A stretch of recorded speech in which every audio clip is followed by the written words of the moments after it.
Hey everybody, this is Tanya Barnett with Let's Chat with Tanya Barnett show. I have a fantastic woman of God on this Facebook Live today. I'm telling you, she will knock your socks off. She brings it true, she brings it authentic, and she is very transparent. And I know if you are watching this live, you're going to be repenting by the time you get off of here. You're going to be calling Trey. She's going to say, girl, I got 20 DMs today. So I'm just really excited to have Trey Kearney with me today. She is a blessing. I am so thankful that we connected. We connected different ways. We connected via someone told us to get together, and then we shared a stage. And we have an event coming up that we're going to talk about a little later. So I'm very excited to introduce to you the fantastic Miss Trey Kearney here on the Let's Chat with Tanya Barnett show. Thank you, Trey. Hi, Tanya. Doing fantastic. And she is a mompreneur who is doing it. She is raising sons. And she is just, every time I see her, I get exhausted. You know?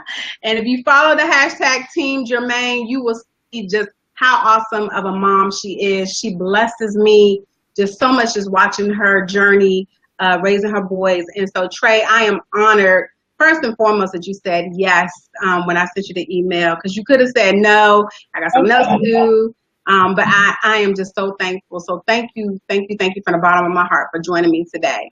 Thank you for having me amongst such great women. This is awesome what you're doing, Tanya, and I love it. This is what we need. These are the platforms we need. There's so much negativity going on. And when we bring these type of platforms, it gives people hope for a future. You know what I'm saying? Because there's a lot going on and nobody's focusing on the good stuff because it's so easy to get the drama out there. People love drama. So You know, you are so right, because I mean, at work every day, everyone is talking about Real Housewives. I've never watched the episode, so no judgment of those who do, but that is all they are talking about. Girl, what you think gonna happen? I'm like, y'all don't even know these people. You know what I'm saying? Right. And you're reveling in their drama, and that is just shocking to me. And these are Christian women that are just like, girl, and I'm just like, wow, that you're putting this much energy and focus on people who clearly don't add any value to anyone's lives, maybe except for their children.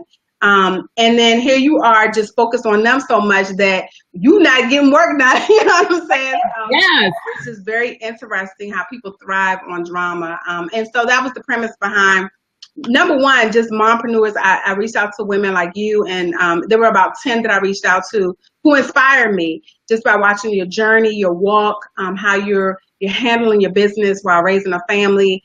And so from there, it has just, exploded. I am still getting emails from women who are saying, can I please share my story? I'm watching the videos. There's women who are saying, this is touching me, who say, okay, I want to come off my job. I don't know how to, so I'm going to keep watching the videos. Right. And I need help.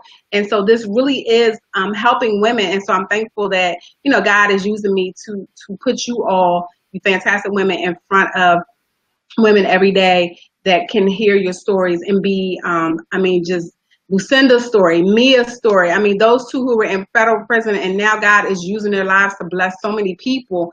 He is not a respecter of person. And so I am just super excited to have you. So tell my viewers and yours as well who are on here, just a little bit about who Trey Kearney is. First, like you said, a mom. I have 3 sons. 22, 17, and one who just turned 8, and my youngest is on the autism spectrum.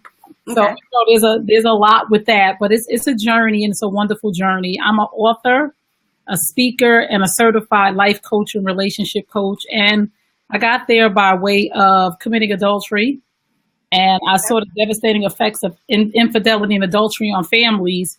And it made me check myself. And during that time, I wrote a book. It's Healing Time, Restoring Hope in Women After Infidelity.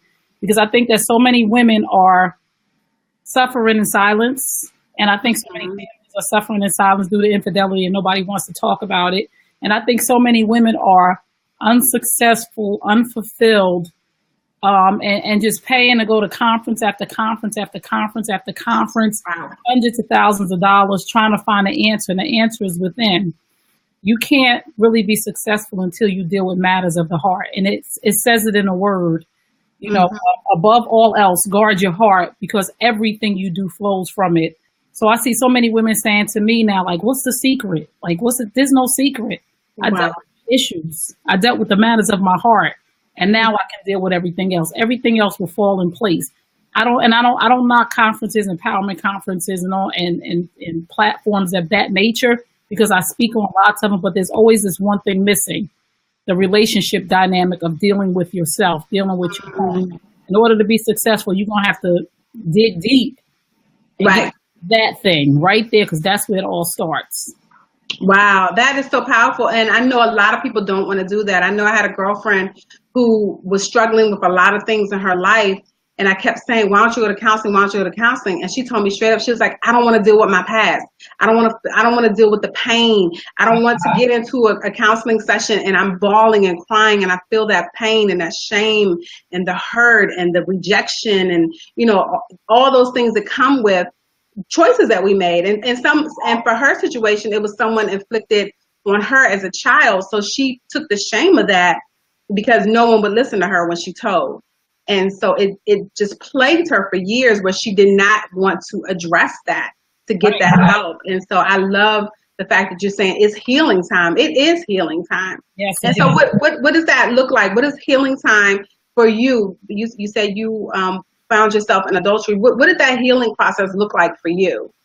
The healing process was going back to my childhood, going back to finding out why I thought that dysfunction was normal. There's so many of us that live a dysfunctional life and we hide behind a dysfunction. And I say this all the time, like we're not defined by our dysfunction. We are healed by our better choices. So healing looks like better choices. Healing looks like dealing with like your girlfriend, like either you're going to deal with it or it's going to deal with you. You know what I'm saying? She can hide, but she can't hide from it. She could lie to herself, but that pain is going to continue to come. And that's what I had to do. I had to go back and deal with everything in my life. And it wasn't painful. It was freeing. It was allowed me to look at myself in the mirror and say, okay, well, you did this and this happened to you because of this. But now you get to make a better choice. Now you get to make a choice for yourself like your girl. That wasn't your choice. But you deal with the choice that somebody else made sometimes. But once you deal with it, you heal with it, and you get to grow, and then you get to go, and you get to make better choices and live your life. You can't hide. That's the one thing I say. You can't hide from you. Right. Two people you can't hide from, you and God. Right. Look, you can try to hide it with double stuffed Oreos. That was my hiding. Right. Or Real Housewives of Atlanta. You said earlier, like, these women, these successful women on your job or looking at this stuff, they hide in behind Real Housewives of Atlanta because it makes them feel good not to deal with their stuff. Or somebody else's mess, distracting you from the mess that you should be dealing with. And I'm not saying anything about people who watch all this reality stuff because it's entertainment, but a lot of people have gotten lost in the fact that it's just entertainment. I don't care how much they say it's a reality show. It's not reality. It's not your reality anyway. And it's really not the people reality that you're watching because all of this stuff is scripted. So ladies, that reality you think you're watching is reality that somebody wrote. You want reality? This right here, this is reality, Tanya. Right. So what we're doing, tell it out, speaking out loud, helping people heal, helping people grow. This is the reality that people need to be watching. Right. Absolutely. Absolutely. And I just got goosebumps when you said that because, you know, my daughter, she watches whatever that cheer dance show is with Dancing Dolls. I can't remember the name of the show. And so she and I had to have a conversation. Hey, Tyra saying hi to you. Hi, Tyra. And I told her, I had to pull her aside. I was like, do you see me and my friends acting this way? And she's like, no. I was like, every show you watch, they're bleeping out everything. Somebody's in somebody's face, cussing them out, arguing, fussing, fighting. I was like, do you know anybody that does that in our circle, in Daddy's circle? And she was like, you know what, Mommy, no. And so I had to tell her that stuff is not real. They're making them do that. They'll say, cut, and then arguing worse, Yes. Wow. But that's the thing too. You said something so key right there. I pulled my daughter to the side. We can't let society raise our children anymore. Like we living in a twisted society right now. There's a lot of stuff going on that is very, very, very disturbing. And if we don't share with our children and pull them to the side to say, you ain't never seen me and none of your aunties throwing bottles across the table. You don't see us doing this. And if you did at a cookout, that's the reality of it. We got a crazy person at the cookout as far as it goes. You don't see us hanging out, fighting, jumping across the table, or me and your father arguing over something. Like, that's not your reality. Just to let her know, like, that's just entertainment. So people really think that these shows are reality. And this is why they're not advancing in life, because we're here to grow you, to call you to the red carpet, and to hold you accountable for the mess that you watch. And why are you watching that? You might need to ask yourself some questions, because I used to watch it. I watched Love and Hip Hop, the first season with Jocelyn and Mimi. Like, I really wanted to fight Jocelyn. Like, I was like, if I ever see her on the street, it's going down. You know what I'm saying? Like, I really had to check myself and be like, wait a minute, you don't know these people. Like, she's a side chick and you got issues. Wow.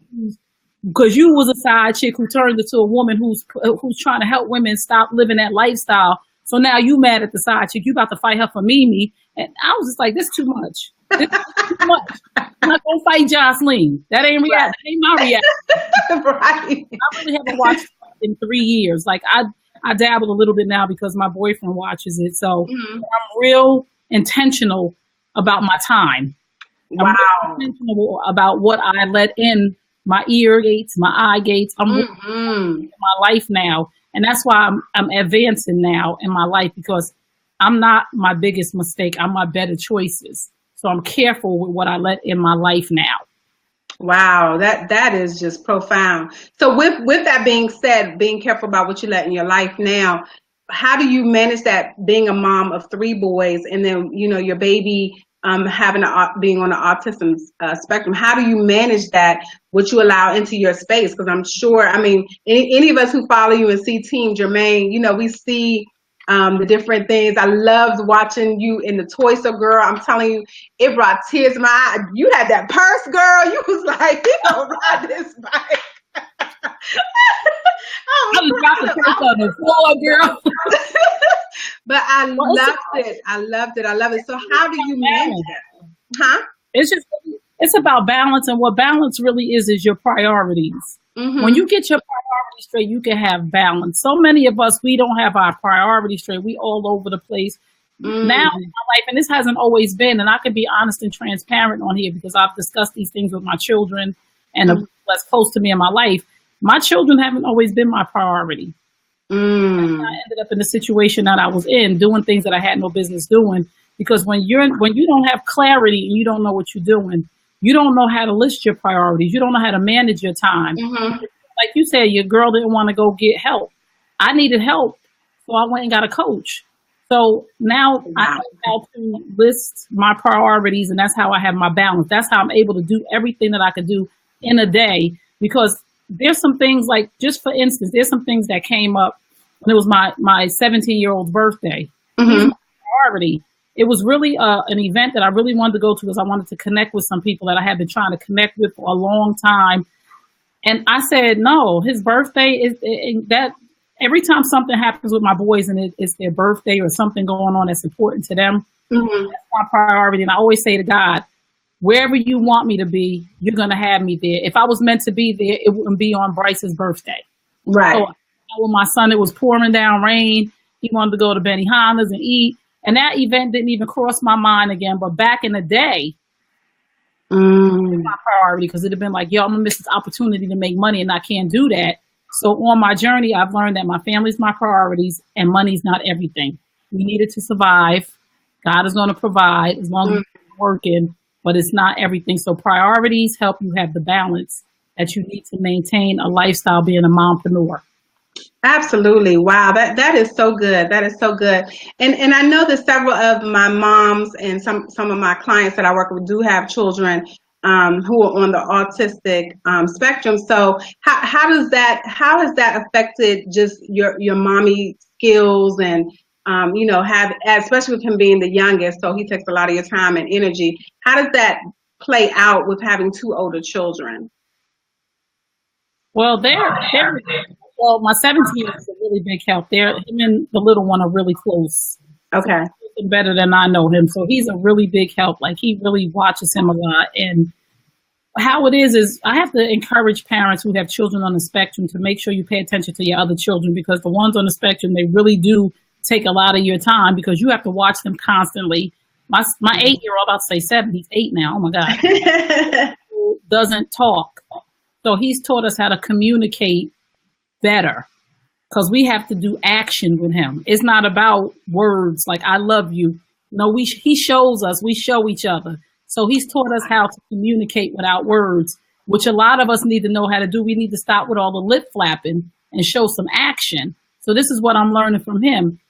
We don't all communicate the same. We're not all on the same level, even us degree-wise, how I learn, how you learn. What I'm learning is through him is that we all learn very differently. Each of us are individuals, and it has nothing to do with the spectrum. It's just that theirs is a little more different than what ours is, but I just treat him like a normal child. Only thing is I have to watch him more because he has no fear. So, girl, he'll do anything. Like he will jump from the 7th floor. Like, wow. Okay. He doesn't understand the concept of when I hit the bottom, this ain't going to be good. So I just have to watch him more, but he's definitely taught us a lot just by not speaking. It's like, you would think that a person can't communicate. Oh, you know what he wants. Cheerios. He will show you what he want. He will go get that TV remote and be like, put this on. But it's been challenging times, but I encourage all parents, even if you don't have a child on the spectrum, sometimes we just need to ask for help, Tanya. We think we superwomen. Ain't none of us Superwoman, and that wasn't even a real show. Wonder Woman wasn't real. It wasn't a reality show. Right. We got to ask for help, and I do. I ask for help, and thank God he sent me a wonderful man. Yes, helps me, who just came right in and just got it. Like I'm just blessed. Wow. And I love the key word that you said. You said Jermaine taught you. And you said that about 4 or 5 times. And that just really, as parents, is really important to allow our children to teach us. Yes. To teach us what their needs are and how to communicate. I mean, I have 3 children. My children are 14, 16, and 25. And I had to learn their love language. I had to learn what punishment works for this one. And yes, I could send Gabby to her room and take everything out, and she's in there. She done wrote a book, Right. So, and Don and I'd be like, well, we can't take the books away, So, but it wasn't punishment for her. It was her quiet space, and she's writing books. And whereas, Donnie, who's 16, she had died 1,000 deaths. You tell her she can't come out her room. So, it's really learning your children. So I thank you and I applaud you for teaching that to us today, that we really need to learn our children, and that takes time. Yes, and right, absolutely. So I really love that. So let me ask you something. So how do you? What does a typical day look like? Job is my children. I have to get up with them in the morning. And my 17-year-old has to be out of the house by 6:45, and he's just starting to get up on his own. So that's a plus, but I get them up, I get him ready, and we pray every morning at the door. Me and my 17-year-old, we pray every morning because I just need to pray with him because it's crazy out there. And then I get up at 7:30 and he's out of the house by 8:30.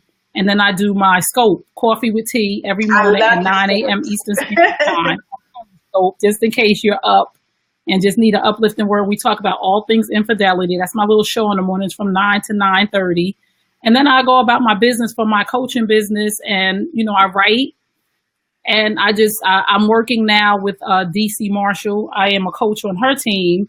Good. Putting together lesson plans for that now in order for me to be productive in that area. And then all during the day, I get emails. I have my clients that I deal with, I coach. Mm-hmm. I have several clients that I coach during the day. And then by the time I'm done with all that, it's time for them to come home. Mm-hmm. My second job again, because we got like 10 jobs, but it's time for me to be in the house. And I try to cook. I don't cook as much as I would like to, but I try to cook or I take out, and I just balance and just having a regular life, because what's most important to me for my children is their happiness. Right. And my happiness as well. But as long as we're happy and we're enjoying life, it's not that much pressure for me on my children. I try not to put a lot of pressure on them. Mm-hmm. I know at each of their ages, I remember the stage I was going through trying to figure it out. Mm-hmm. Wow, wow. That is key. Just really, setting that time, like you said, you said when your children come home, that's when you start working. Girl, Right, absolutely. And I have two teenagers, still at home, and so really making that time for them and working on working my schedule around them. Yes. During the Mompreneur series that went from 10 moms to, I think I'm going to have about 32 moms I'm going to be interviewing this month. But it took communication and having a conversation with my husband and saying, hey, babe, Monday through Thursday, this is what my schedule's looking like. I think I got one Friday, this Friday. And then once I saw people booked on Fridays, I was like, okay, my husband's like, okay, I need my time. So I was like, okay, no more Fridays, so I have to be honorable. That's that priority balance. Honey said no. We're not doing Fridays. Right. My priority is here, so it allows me to have balance, because if he didn't say that, you'd be doing too much. Right. Right. You're right. You're right. You're absolutely correct. So, but I think it's just key that, moms understand that they do add value to their kids' lives, even as a mompreneur, and being able to say no to some things, like you said, with your son's birthday. I know that I, in the past, would do stuff on my kid's birthday and be like, okay, I'll see y'all when I get home or whatever. So I'm going to be cognizant about that this year, because there is an event that I already paid for, and it was on my daughter's birthday. I'm actually flying back in on her birthday. But going forward, I'm going to take your advice. And if it's on my kid's birthday, you just bless me, and I'm going to make a change going forward. So I thank you for that. Right. Not Christmas. Like some stuff you just listed on your list of priorities. God is going to provide it. You ain't going to miss nothing, because you ain't supposed to be there. Because if you were supposed to be there, it wouldn't be on her birthday. Right. I had to learn. Like, you ain't missing nothing. You can get the good notes from somebody. Ask somebody to take some good notes, send them to you. Gift somebody with that. Like, here, I'm not going to make that. Right. Absolutely. That's good. Gifted to them. That is good. Yes. Wow. So what is one obstacle just in your mompreneur journey that you really had to overcome to say, you know what, I can do this in conjunction with being a mom? What is one obstacle that you had that you were facing that made you doubt, I don't know if I can do this because of my baby, and you just had to really overcome that to be where you are today? Just time and priority. It was just like all about the grind. I had to overcome that. Everything's not money. It's going to be okay. You're not going to die. It's the world is not going to fall apart if you don't show up. This is your priority. And it took me a long time to get my priorities straight. And that was a major obstacle for me, because you want to be a successful mompreneur. You don't want people to think that you can't do it because you have kids. Right. That's what people think. Well, she ain't gonna be able to do this because she got kids, and this is a man's world, and those things of that nature. You're either a mom or you're an entrepreneur. No, we can do it all as long as my priorities are straight, and I can say to myself, that's not for you. And another obstacle is probably with a lot of women. I want to say this to them, is money. Women will psych themselves out of some stuff saying, I don't have enough money to do it. If you want it bad enough, you'll make a way without the money. It's possible. I've done some things where I needed thousands of dollars and I did it with $0. I said, I'll do it this way. I'll do it myself, and it's going to be just as good.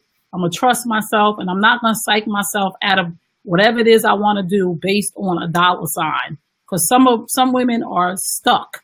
I'm not going to say stalled. Some women are stuck based on finances, and they're using it as an excuse. That's an excuse. It's a reason with a bow on it, which is an excuse. So get it done if you want to do it. Wow.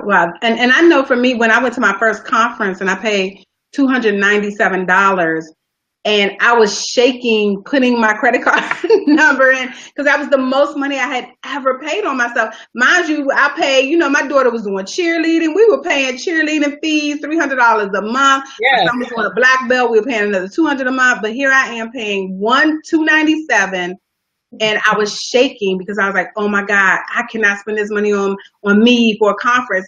And had I not gone to that conference, I know for a fact, Ella Rucker, who'll be on later on tonight, it was her conference. My life would not be where it is today if I had not gone to that conference. So definitely finding that money. I Invest. talked to my husband about it, and my husband was like, if you feel so strongly about it, go for it. And so I'm really thankful to have that support system. So let's talk about support system, because you brought up you have a fantastic honey. Yes, he So is. how important is his support in your journey right now? I mean, it's very important to have somebody next to you that supports you, because it's hard to do what you're doing if you don't have the right person with you. Because the wrong person will tear down your dreams and your self-esteem. The right person will uplift you and pick you up when you fall down flat on your face and say, it's not a fail. You just got to try a different way. The right person will support you. Like you said, your honey upstairs doing what he need to do for you. Because if you got the wrong person, it's never going to be successful. Because you're better off by yourself than not to have a person who supports your journey and your dream, because it's a joint effort, especially when you're talking about marrying somebody. You can even with the enemy and expect to be successful. And my previous relationship, I mean, he wasn't supportive of what I did. He didn't really believe some of the stuff I was doing was like a real job, like an author. You know, like you want to support women. Like, what are you talking? Because it all started for me supporting women who were dealing with infidelity. Just thought that, you know, why would you want to do something like that? Like, he never got a chance to experience the growth now because he didn't believe in the seed. So sometimes if they don't believe in the seed, you got to leave them back there in the dirt and keep it moving. But the one I have now, he's so supportive. Like, and sometimes I'll be like, you know, I'm not going to do it because, you know, you're here. He'd be like, no, you're going to go. Like, this is important. You need to be there. So you got to have somebody that's pushing you forward and not pulling you down. Wow, that is so good. I love it. I love it. So how do you find time for yourself? And what do you like to do?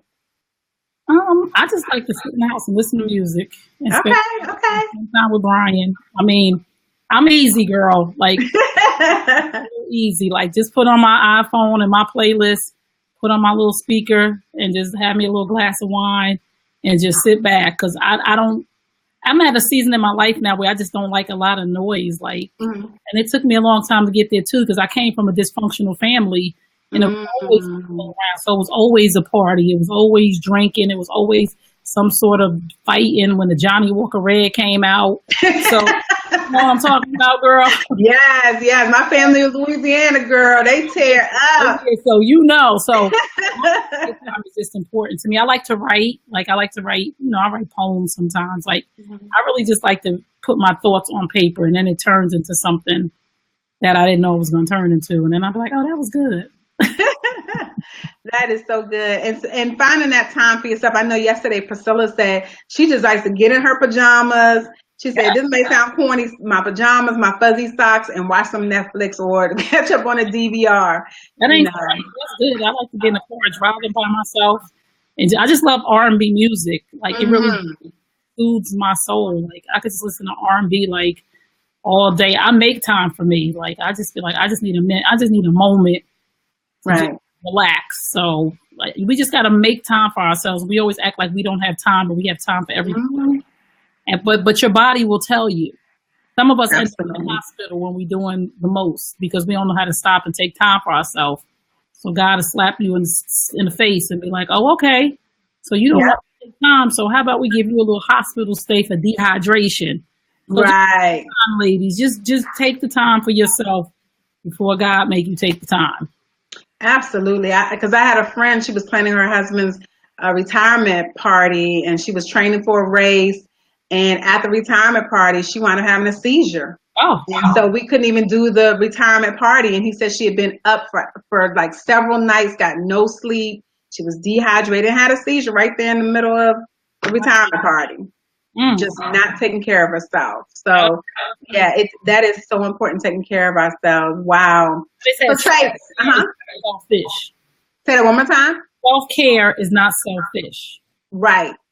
And I think a lot of times as women, we're taught that we're being selfish if we take that time for ourselves. I know I was taught that. I never saw my mother do that. You know, she was always running, taking us everywhere to dance and karate and, you know, homework, PTA. I never ever saw my mother take time for herself. And it's so funny because she's like, wow, you young women today, y'all know how to take time for yourselves. Y'all take girlfriend trips, or y'all go away to a retreat, or you getting your nails done or whatever, you know. So she really pushes me to find that time for myself, because she just said that her generation, they just didn't know to do that. It was just, you know, wife, work, and kids, and you know, wait to get your gold watch, you know, type thing. And so we're totally different. But even on that grind, we really have to take time for ourselves and unplug, put our phones away, and be okay with it. I know my family is big on me about putting that phone away. Even my 16-year-old, she's like, Mom, you need to unplug and go to bed. Yeah. So it's really key, especially with this whole project just exploding the way it is.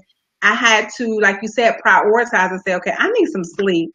Those emails will be there. You know, when I wake up tomorrow, I will respond tomorrow. Because, you know, at first I kind of felt like, okay, I'm being derelict and I'm, you know, not responding. I want people to think I'm ignoring them. But at the end of the day, it wasn't that. That was just all a story I made up in my own head. Somebody that was a story I made up in my own head. Mm-hmm. We do that too. Yes. And that's why it's hard for us to say no, because we're afraid, okay, well, they need me. And what if I say no, then they'll be upset, and we're replaceable. Well, right. That's the whole thing about it that I learned now is like, oh, well, I mean, I can't save the world. I can't be there for everybody. I'm not a selfish person. I know that about me. Mm-hmm. So no is a complete sentence. And sometimes you just got to let people know your priorities are not my priorities. I have a whole laundry list of priorities, so I can't make yours mine. And believe me, tell somebody no and watch them make it happen anyway. Wow. We're just going to sit on that. Let somebody know tomorrow when they say, can you give me a ride? Tell them no, not because you're trying to be mean, because if you can't. Mm-hmm. No. And watch them get to their destination without you. Wow. Stop making ourselves a convenience for everybody, because people use people who always make themselves convenient. And they don't want to be used. Wow. And I was that chick. Somebody called me, hey, can you pick my child up from school? Because I'm stuck in traffic and this and a third. And I was always being called for everything. Even my father be like, can you go to my house? Because I got the freezer guy coming to look at the freezer. And I'm like, I live an hour away. I track my kids up, because I was a stay-at-home mom, and I would take them to my parents' house, sit and wait, because you had a window, and waiting for the freezer guy. Whereas had I said no, then my father would have just made a way. He would have. And that's the other thing about us being a mom, stay-at-home mompreneurs. A lot of times people don't take that as a serious job. Just being a stay-at-home mom is a serious job. Like between cooking, laundry, cleaning rooms, washing floors, folding clothes, calling the school, a sick kid. That's like, I applaud stay-at-home moms, and especially like us, the mompreneurs who have our side hustle that we do. There's a lot of work involved with this. It's like, wow, like I'm really doing this. So people think, let me call Tanya because she at home. She ain't doing nothing. Oh yeah, cleaning carpets. But that is so true. I've even had people ask me, when are you going to get a real job? I'm like, are you serious? I run a nonprofit. I have the Real Wife Movement. I'm an author. I'm a speaker. I coach. What are you talking about? Get a real job, you know? And I substitute teach because it's just supplemental income, but that's not my full time. You know what I'm saying? So yes, people do think when you're home, you are just, I don't know what people think. I just know they think that you're readily available to go run their errands and take care of things for them. So yeah, that is hilarious. It really is. So let me ask you this. We lost Trey. Yep, I'm back. Yep, you're back. You're back. You're frozen for a minute, but oh no, and you froze too. Get a real job. How many real jobs you want me to have? I'm over here writing books. That's changing lives. Right. You're watching the clock. And doing what? Right. Exactly. So we're gonna tell the moms out there who are mompreneurs, who are stay-at-home moms, you have a real job. Right. I applaud you because you have the hardest job in the world. I know people who would never, women in corporate America, women who work outside who would never switch positions with a stay-at-home mom ever. They're like, nah, I'm good.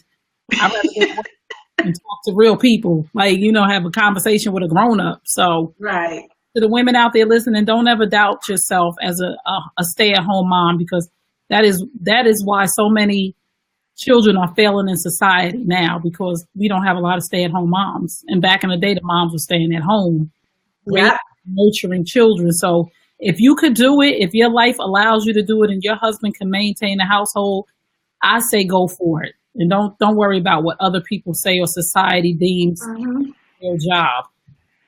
Yeah. And I mean, even in that space, you kind of, I was envious, and I talk about this in my book, how I was envious seeing moms get up and go to work every day, and here I am at home, breastfeeding the baby, got one potty training, doing home daycare and all this other stuff, and I would be envious, like, yo, I want her life, because they're going on vacation in the summertime, and all these other things. But it's like, now I have this relationship with my children that I can never get.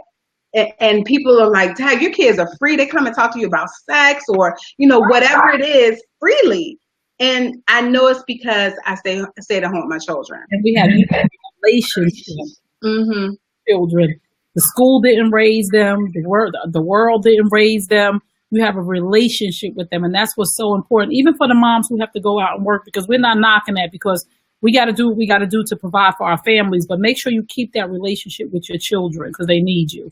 Absolutely. And are my children perfect? No. I had a child that went to jail. Yes. I had a child that, just caused us a lot of problems. I've had a child that's been in a fight video, So Are my children perfect? No. But my children can have a conversation with me. And Mom, what? I really messed up.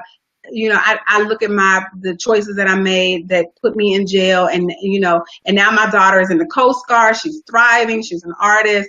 And so, at the time, girl, I almost had a nervous breakdown. But it was her journey. It was her journey, and now she's a better person for it.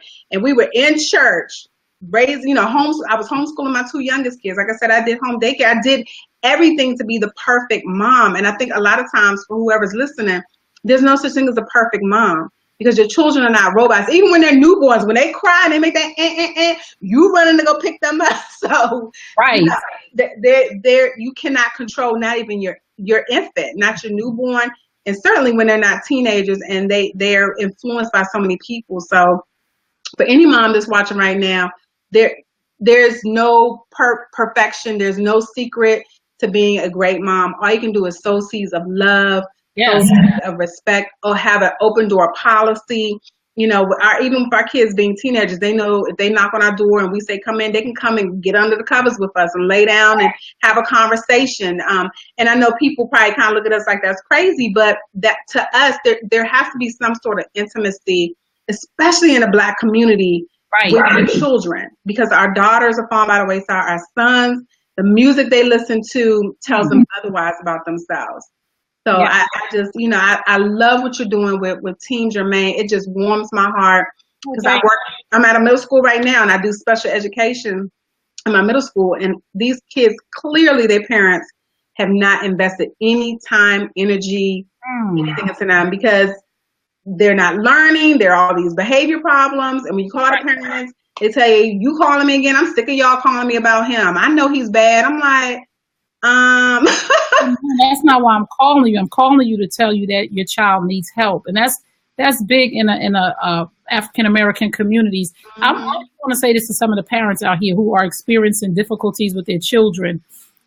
You not getting them help is not helping them. And it's very selfish of us, because we've been raised, though. This is the problem. This is where we go back to the healing part. We've been raised that we want to go and brag about our kids. Well, my kid, he's been reading since he was 2.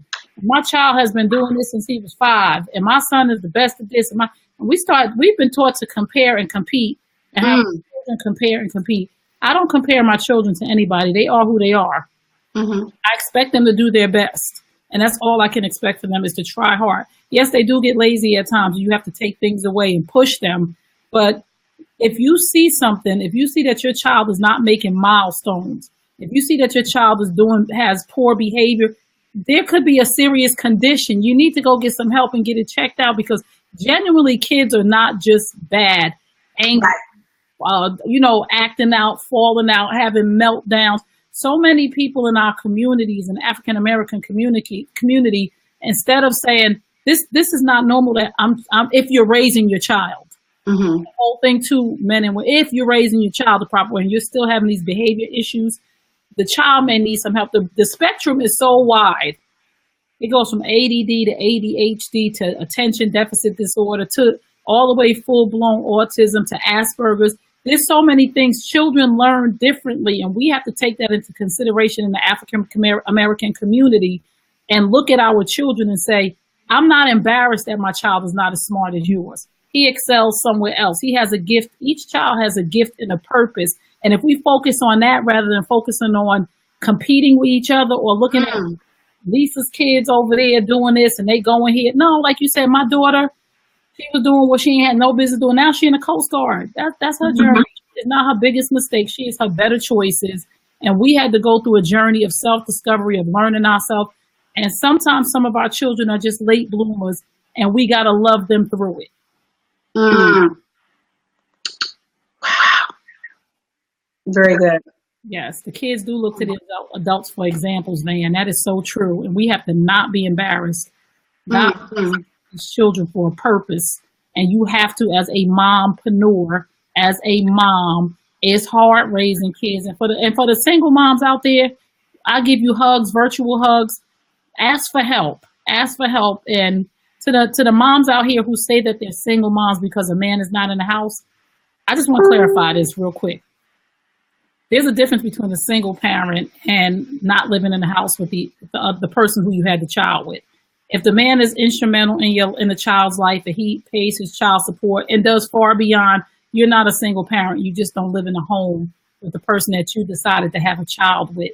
Now, there's some single parents out here, some single mothers and fathers out here that get no help. That's what single means. I'm doing it all by myself. So I applaud them, but ask for help. And just really, really, like you said, Tanya, being at home with my kids, because I was able to stay home with my children too, which was a blessing. They're not perfect, but my boys have never been in any trouble. Praise God. Have never, ever really given me a hard time. A little time back every now and then, but I was blessed. But it was because our presence was there. The difference in the level of trouble when your children have to seek outside sources for love. They join gangs because they need somebody to pay attention to them. Wow. The trouble, period, because that's what we did as teenagers too. But they have to look for an outside source for love. It's just a recipe for disaster. So just pay attention to your kids. Give them a hug. Like, even my 22-year-old, I'm like, you want a hug? And sometimes he'll be like, no, but I'll be like, give me one anyway. Wow. Donita says she wished she had someone she could ask for help. Yeah, there's people, Donita, that you just got to look outside of. If it's not your family, and sometimes we look into our families for help. Sometimes you got to look outside your family. There are people who want to help, but this is why we have these platforms. Like, go Facebook Live. Whatever your issue is, share your journey. I have a support group for autism because I share. People hear me talk about autism and they get help because they were not willing to share. So nobody knew that their child had autism. Wow. That they had help. So they couldn't find the resources. Whatever your issue is, truth plus transparency equals healing. If you're truthful and transparent, people will come and help you with whatever it is that you need. It may not be family. It'll be somebody at the church. It might be Miss Barnett at the school. But you got to be transparent with what the issue is. That is so good. And I think transparency is key. And it goes back to someone had said earlier, people are embarrassed. Right. I know for me, I struggle with whenever report cards came out, I was not on social media because, it was painful to see all these straight A report card pictures. Right. No. C's again. Right. I know. But that's where we come into this comparison, comparing our kids to other people. I had to stop that because everybody don't like school. Right. Children who really excel, they just genuinely like school. But some of us have children who struggle in math. If you struggle in math, it's not easy. And we gotta give grace and mercy in that area and not to say, oh, look at him over there. Look at this person over here. Their kid got straight A's and you got, No, it's okay. As long as you're trying your hardest, I love you. That's all, because that's all I got. All I got, I'm trying my hardest right now in my life, Tanya, to be the best mother, to be the best future wife. And I thank you because I watch you closely, because I want to be a wife. So I got to watch some wives. Girl, I got to be like, okay, that's how you do that. Tell the wives to do in the home. I like, even the wives who are not wives yet are watching you, and we appreciate Oh, wow. Wow. Well, thank you. And I would just believe in being transparent. I've had some people tell me, well, why do you share that? And why do you, because I think a lot of times people see your social media pictures and posts and they're like, oh my God, they're perfect. But it's like, no, sometimes that joke could get on my nerves and I have to bring it in and see the good stuff in him. You know, it's just like with your children, you know, your children will work your last good nerve and you're like, mommy needs a little bit of time, but you still love your children. You don't divorce your children. You work through your issues with your children. And it's the same thing with marriage and relationships. You know, we have to cultivate that. And I mean, my parents have been married 47 years and my mama said it's still a journey. Right. So it's not perfect, but my goal is now, being so Donna and I have been able to get through, you know, an emotional affair and all these other things that we had going on in our marriage, to be able to get to where we are now so that we can help other couples or people who want to be married to know, okay, yeah, I saw what Tanya did. I don't want to go that route because it caused nothing but grief, drama, and trials for years, you know. And you know, I thank you for that, because sometimes, you know, it's like, do I choose to be transparent? But what I'm finding is it's helping people. Even when I posted yesterday about fear and how I missed a deadline because of fear, you know, it really, people were inboxing me and DMing me and texting me, calling me and saying, I was struggling with fear too. And how did you even post that? You know, what are people going to think about you? And I was like, I don't care what people think about me. I'm just being honest. And from the phone calls that I got and the text messages, they're like, get it done, get it done, get it done. What can I do to help you? That was the other thing. Me putting that out there, people are like, okay, what help do you need? You need help with something. I got you. And I got so many of those by saying, yo, I'm struggling with fear in this area. And so with that tribe and that community, then I was able to follow through and get done before the end of the day yesterday, that very thing that I was afraid to do. Yes. So we got some more ladies joining us. Thank you, ladies, for joining us. If you're just now jumping on, make sure you go back later. You want to make sure you watch this whole entire video. Trey has just been blessing us. She's sharing her mom journey. She's sharing just some golden nuggets and tips about how she manages being a mompreneur, raising sons. God bless her, because I only have one. And I was like, if you were the first, I probably wouldn't have any more. Because I'm telling you, sons, you go in that room smells some kind of way at 14. And oh my goodness, yes. They eat everything. I said, it's like having a newborn again. He eat every 2 hours. Yes. Well, you ain't lying. I got 3 of them, and I'm like, Jesus, fix it, Jesus. Fix it, Jesus. So Trey, tell us where you'll be. Oh, well, tell us about your book. Tell us about your book. Oh, okay. The name of my book is, got it right here. It's Healing Time, Restoring Hope in Women After Infidelity. It just talks about my journey of coming back from committing adultery, from being the offender to being offended. I went from being a cheater to getting cheated on, and just watching the devastating effects of infidelity, of what it does to a family, what it does to a community, how it affects children. It really disturbed me enough to know that people need to know exactly what it is and how devastating infidelity can be. And I hold women accountable for their part in infidelity. Not only do I hold the side chick accountable, because yes, you are. And I say this all the time in the book too. If you are knowingly sleeping with, cheating is a form of abuse. And if you are knowingly sleeping with somebody's husband, boyfriend, or fiance, you're an abuser. And if you're children involved, you're a child abuser, because you're abusing a family. And yes, you are. And people say you can't judge. I'm not judging anybody, because I used to be you. But yes, you are a home wrecker. Yeah, you are. And the man is responsible. But on my platform, we remove men from the equation and hold women accountable for their part in infidelity, and the wife too, because you had a problem long before the side chick stepped in. Yep. You can blame her all you want, but you're going to have the same problem in your next relationship, because somewhere along the line, we don't hold you accountable for your husband sticking his penis in somebody else. Mm-hmm. You are accountable for the breakdown of that relationship long before someone else came in. But I take you down a journey of healing, getting past the pain, and it's just an easy read, and it will help you, and it'll help you grow to make sure you don't take that baggage to the next relationship. And I'm just happy because along my journey, I was able to be healed through truth and transparency, because I share everything. I lived a double life, and living a double life, and secrets kill you. They kill your spirit. They kill your self-esteem. They kill your growth. So I have no secrets. I just live my life so out loud right now. And it's just so refreshing to do it in front of my children, which help them heal, because our journey, unfortunately, sometimes our children are on our journey with us. They're in our car of life.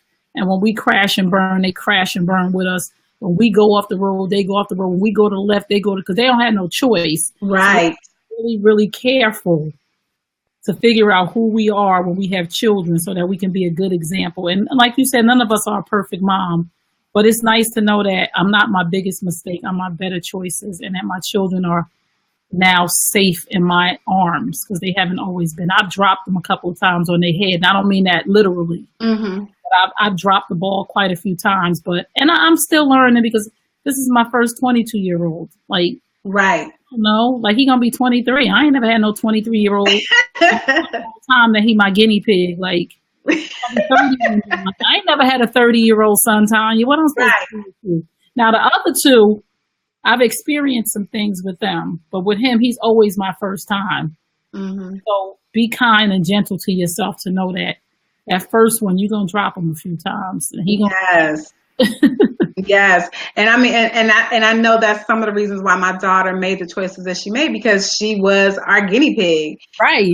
And so now I'm able to take some of those choices that I made with her, or parenting style or whatever with her, and we were able to revamp them a little bit for the two younger ones.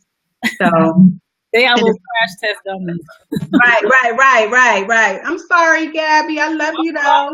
Another one. We don't know no better. Right. And I did it. I mean, I got pregnant with my daughter when I was 19. You know, I just did what I knew to do. Her father was not in her life. To death. Didn't require much of them. So, but now we're on this journey with them of their adult life. A lot more to give them in that area. So we're blessed now with them to be able to help them on their journey of adulthood and be Absolutely. So where can women get your book? I want to make sure we cover that. TreyKearney.com. Everything, TreyKearney.com. If you Google me, you'll find me. Trey Kearney. I'm everywhere. My book is. Oh, that's right. Well, as Lucinda would say, I'm Google-licious. Put my name in, Trey Kearney. I will pop up. My website, just go to TreyKearney.com, and everything you need to know about me is there. Because I rebranded. It used to be I used to have a different handle, and then my coach was like, "That's too much." You know, the thing about it, sometimes, ladies, we just need some help for somebody to say, "Why wouldn't you just have everything under Trey Kearney?" And they just go there and find you. Right. And I was like, "Well, I had this Twitter name for 50." She was like, "They gonna find you. They follow you, so you're doing too much." So everything Trey Kearney, and I'll be in Brooklyn on May 11th. Okay. I'll be on a co-parenting panel talking about effective co-parenting, which I've learned along the way. So I'm excited. That's gonna be good. That's gonna be good. People don't want to talk about that. They want to talk about fighting and stuff in co-parenting, but they don't want to talk about effective co-parenting. That is good. So that's in Brooklyn on May 11th at 6:00 at 95 Halsey Street in Brooklyn. And then yep, that's the event right there. Yep, the provider. Yep. So we'll be doing that on Thursday. And then in May 19th and 20th, I'll be speaking at my church conference. Okay. About making better choices in your life. So that'll be in Jackson, New Jersey on May 19th and 20th. And then, of course, in June, I'll be at the Show Me How to Love experience in ATL. So y'all should get y'all tickets if you're in Atlanta and you follow me and you've been wanting to get a hug. Me and Tanya, we will both Tanya and I. Get that right, because I'm with a teacher right now. So I'm doing it the proper way. We'll be in Atlanta on June 3rd and 4th to show you how to love, to just be, communication, how to just be a good person for yourself, and just really, it's going to be really, really, really a lot of great information, because we really do care. And it's just not about having a conference or, just to say we're having one. We really see a need in the communities of blueprint on how to love, because a lot of us don't know. Like Tanya said, her parents been married for 40 something years. She has the experience. She's lived in a house where it wasn't a single parent home. And I had the other flip side of the experience of living in a home where it was dysfunction, where my mother was a single mother, where there was abuse and different things going on. So we had every dynamic, married, single. It's complicated, going through a divorce, going back and forth to him 762 times. We got you. So just that's the main thing that women need to do, and men. Just show up. Yeah. And get what you need. Right. And the beautiful thing about this conference is that the people who are speaking, our presenters, Daryl Fletcher, who is newly married to Sharon Fletcher, beautiful South. And then we have Dr. Oliver T. Reed. We have Rodney Gray. The ladies love Rodney. We're going to give him a new name. LL Cool Rodney. And of course, Trey and myself. And the beautiful thing about all of us is that all of us are coming. We're not living in the place of our mistakes, like Trey said, but we're sowing seeds to you so that you don't make the mistakes that we made. Or if you are in that process, we can help you expedite the process to get out of those mistakes. I love it. And that's the beautiful thing. It's not just my getting up there telling you what you should do, could do. We really live this thing. I had an emotional affair for over a year. I lived that. My husband found out via social media during Thanksgiving, and all my family was here. So I know what that feels like. And like Trey said, I came from a 2-parent household where my parents loved me. We went on vacation. My parents made good money, picket fence, dog, 2-car. We had all of that. I went to private school. I went to public school. I went to, to college. But there were some things within me that caused me to make the decisions that I made. And I can't blame anybody for that. No one. And so I love that Trey holds women accountable. Wives, I hold you accountable for your relationship, because we don't even bring the man, like you said, we don't even bring the man into it. You have to take some ownership into why your marriage is the way it is. And you side chicks, y'all need to come, because I know my sister will lay some hands on y'all, help y'all get it right. Bring your girlfriends. Bring your girlfriends with you. Buy somebody a ticket. They need to be there. Buy them a ticket. Sow a seed, because as you sow a seed, God will give back to you. And it's a seed. Buy somebody a ticket is a seed. If you can't come and you're not in the ATL, buy somebody a ticket. Yes. Gift it to them. Send it via email or put it in the mail to them. Whatever you got to do, I'm telling you, you will be blessed by this experience. We're not even calling it a conference. We're calling it an experience, because when you come, you're going to leave a totally different person, totally different perspective. I want to go. Viewpoint. You say I want to come. But it's true, because a lot of times we go and we take all these notes. Hey, Daryl. We can't implement anything. Hey, Daryl. There is our brother Daryl right there. But a lot of times we go to these conferences or we go to conferences, we take all these notes, but we don't implement anything, because they really had no value. Like for real, real talk, if it had value, we would use the information. Right. This, you're going to get some value, and you'll be able to use that information that very same day. I want women to be on the phone. If you didn't come by yourself because your husband didn't want to come, I want you to call him and say, babe, I love you even though you didn't come. I forgive you. I'm not going to hold any bitterness. I'm not going to hold any unforgiveness. That's the type of experience you all will have when you come to this Show Me How to Love experience.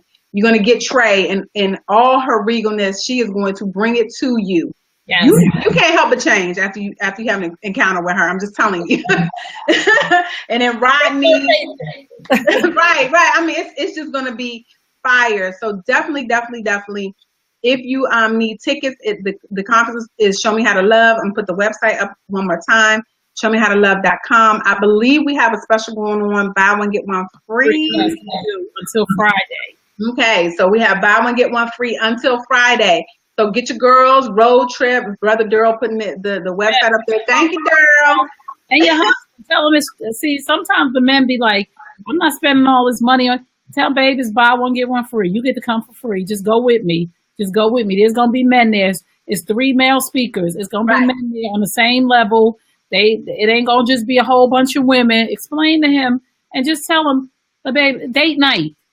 Date day. Let's go on a date, and don't even tell him where you're taking him. Just roll up.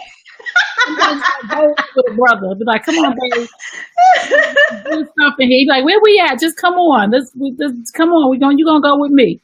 I'll do something that you want to do if you do something that I want to do. And at the end of the night, if your husband, tell him it's gonna be a special treat at the end of the night. Just come on, babe. Come on, hubby, and let's go. Yeah, no man bashing. This is all about encouragement, uplifting, and just show me how to love experience. We're going to show you how to love and communicate and leave that place, like Tanya said, different than you came, and in a good way. We're not there to bash anybody or call nobody on a red carpet to say you doing this.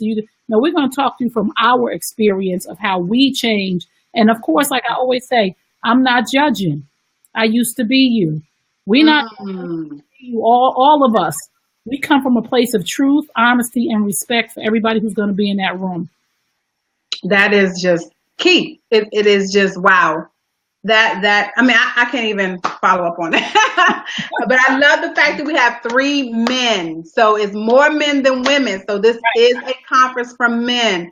So let the men know, your fiance, your boyfriend, your boo thing, your husband, let them know that this is a conference for men. This is a conference for women. If you're single, you can still come. If you're not even dating, but you want to be a wife one day or a husband one day, you can still come. Get the tools and the tips that we didn't have. Right. That's the smart thing. I wish I knew this information, but unfortunately, I didn't grow up in an environment or in a home where people talked about love and relationships. Right. Best assured, me and my husband have conversations with our children about relationships. We talk about everything. How they talk to you. Are they checking your phone? Are they asking you where you been? That's somebody who has control issues. You don't want to be with them. But no one ever talked about this stuff with us. And so we're going to show you for real, from our experiences, how to love. And you'll learn from people who made mistakes, and through God's grace and through his mercy, because his grace is sufficient, we've come out on top. Yes. Put my love on top. Come on, baby. Awesome. Singing. So Trey, can you leave the ladies who are on here, or the gentlemen who are on here, with a scripture, a quote, a song, just something that keeps you motivated when at times you're just like, I can't do it anymore. What is that one scripture, quote, song, book that you go to that really keeps you motivated? My scripture is, like I said at the beginning, because you just talked about how to love, because in the word it says, above all else, guard your heart, because everything you do flows from it.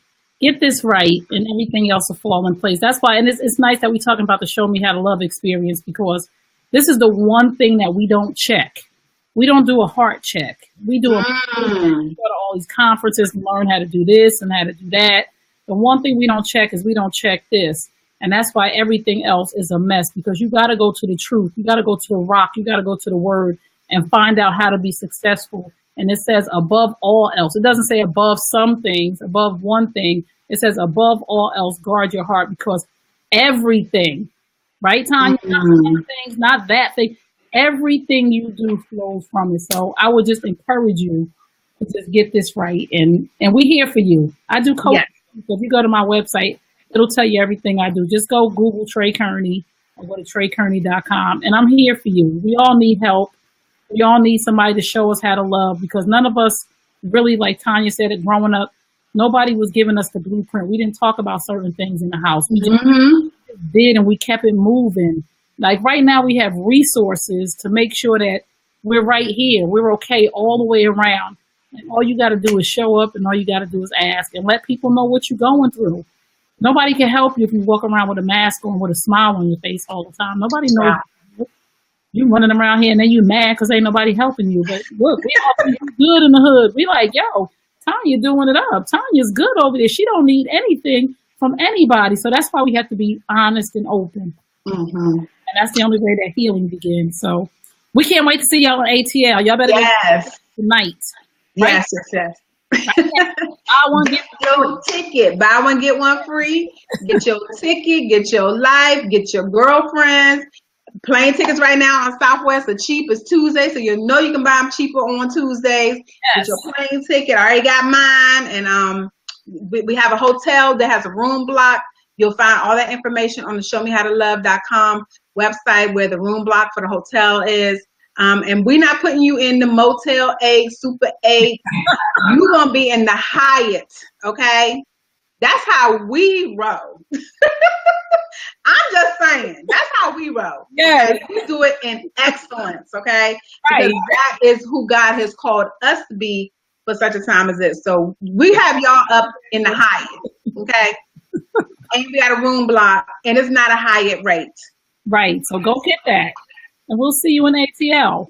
Yep. Well, thank you, Trey, so much for joining me tonight on the Brother Durrell. We gotta put that up there. The Hyatt Regency. No, that's right. We do decent in the Right.